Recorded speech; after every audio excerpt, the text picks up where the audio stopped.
Good morning. Welcome to Dornbusch Download 137. Good morning, Rod. We're in not a bad little spot up here this morning. It's a great spot, beautiful day.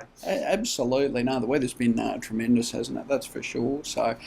But we're not here to talk about the weather, unfortunately. But a big change is happening to Super, Rod, as of 1 July of this year. Yep. And I know you've got a couple of topical things that people need to be having a think about. Yeah, sure, Michael. Yeah, we've spoken about a few changes in past downloads, but a couple of other ones coming into play on the 1st of July is one of them that hasn't been spoken too much about generally, but essentially tax-deductible contributions from 1st of July can basically be made by anyone under 75 years of age.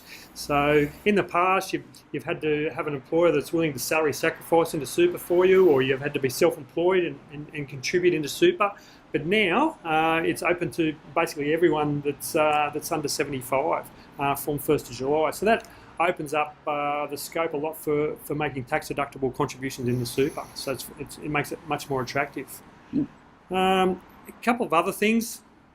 If you're in the fortunate situation where your income is greater than $250,000 per annum, the contributions tax is being increased from 15% up to 30%.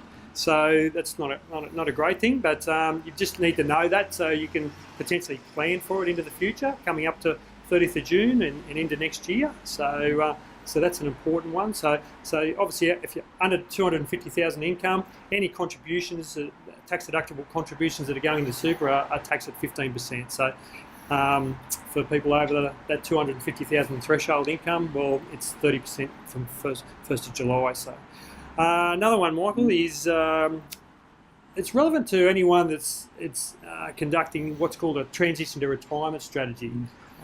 What that means is basically people have got superannuation where it's in accumulation mode.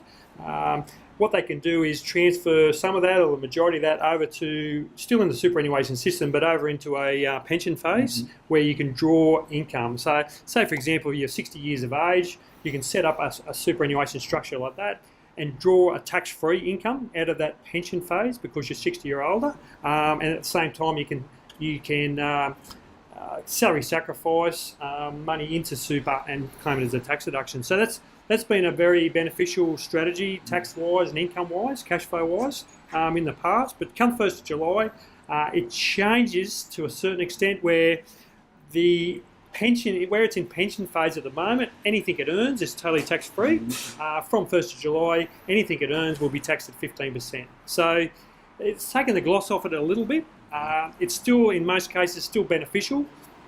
But I suppose the moral of the story is it's time to, if you actually got one of those transition to retirement strategies in place, it's a good time to review it, Michael, I suppose. Yeah, it's a good point, Rod, because there's a lot of changes happening, and a few of them have snuck under the radar, haven't they? I think there's been a lot of focus at the top end, the $1.6 million in pension mode and that sort of thing. That's grabbed a fair bit of the limelight. But you're exactly right. This change to the transition to retirement income stream taxation levels is quite a big one, because certainly I know from my perspective, and I know from a lot of accountants that we deal with as well, if someone was over 60 and still working, the transition to retirement strategy was almost a given in most respects. So there'd be a lot of people out there that would be doing it. But yeah, the other one you mentioned too is an interesting one. The deductibility allowance for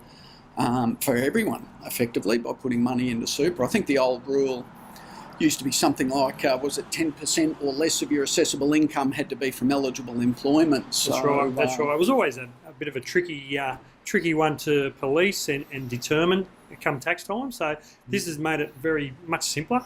It's just anyone under 75 is eligible to contribute into super and claim a tax deduction up to your contribution cap though of $25,000 per year. Yeah, and that's certainly too been one of the big downsides of some of these changes, hasn't it? The reduction in both the concessional contribution cap and the non-concessional cap as well. So, but yeah, certainly if you want a bit more info on that side of things, again, some of these things have snuck in under the radar or will be sneaking in under the radar. Let us know. We'll certainly have a chat to your accountant as well. To the market quickly, Rod. We've seen a fair bit of volatility around the place. Bank shares have really come under the pump, particularly after that bank levy was well, I shouldn't say introduced in the budget, but effectively mentioned in the budget. It's still got to go through all the checks and balances and all of that sort of thing. But this 6,000 point mark seems to be a real stubborn level for the market to get through. I know we've spoken about the 6,000 point mark being a pretty tough resistance level to get through, and that's sort of continuing to be the case. We've done a little bit of work on, I guess, the cycles in the market. We've spoken a bit about this sell in May and go away, type scenario. So and it has got some legs, hasn't it? This theory. It has. It's quite remarkable, actually. We sort of went back and did a bit of a. I guess a bit of spreadsheeting, I suppose, and effectively calculated the monthly returns of the ASX 200 back to 1992, and statistically, and I'll just go to my little spreadsheet here,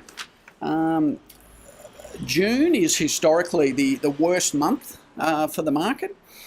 Basically 48% of the time the June month has declined by more than 1%, and it's only appreciated by more than 1% or rallied by more than 1% 32% of the time. So historically June is the worst month. Closely followed by May. In May, around about 42% of the time the market drops by greater than 1%. So this sell in May and go away scenario does have some credence. If you wanted to know the flip side of the coin, what the best months are, December is actually the best month for the stock exchange historically, and followed by April. And of course, we've just come out of April, and again, it's proven to be a reasonably good month. So May and June, again, looking historically, are set up to be weaker months for the market. So there is a little bit of credence in that. In May, the start of the first couple of weeks of May, the market's come off a bit. The four big banks, obviously, what we're talking about, they've all come off a bit in the first couple of weeks of May. So, so there's some credence in it. Yeah, absolutely. A few of those big banks are going ex-dividend, so there's been a little bit of that in there as well. But Westpac goes ex-dividend tomorrow, I think. So look, May and June, the sell in May, go away scenario. Yeah, there is some legs to that. Would you bet your firstborn child on it? Probably not, but maybe your secondborn. But yeah, if you're looking at trying to judge these market cycles, certainly May and June tends to be more of a sell period rather than a buy period. But again, if you'd like any more information on that or like a copy of this spreadsheet, more than happy to send it through. Right, it can create opportunities as well. Like, it's not, when we're not talking totally negative, it does create opportunities as well. Yeah. On May. Absolutely right, yeah, and that's it. And again, looking at the little spreadsheet here, coming into July tends to be a better month. So again, if history is any guide, May and June might be a good time to sit on the fence with a possible re-entry into the market, either late June or early July. Yeah, so again, I think that ties us up there, Rob, for Thanks the day. for those stats, Michael. Oh, mate, always happy to give an Excel statistical presentation, that's for sure. Thanks for watching. Thank you.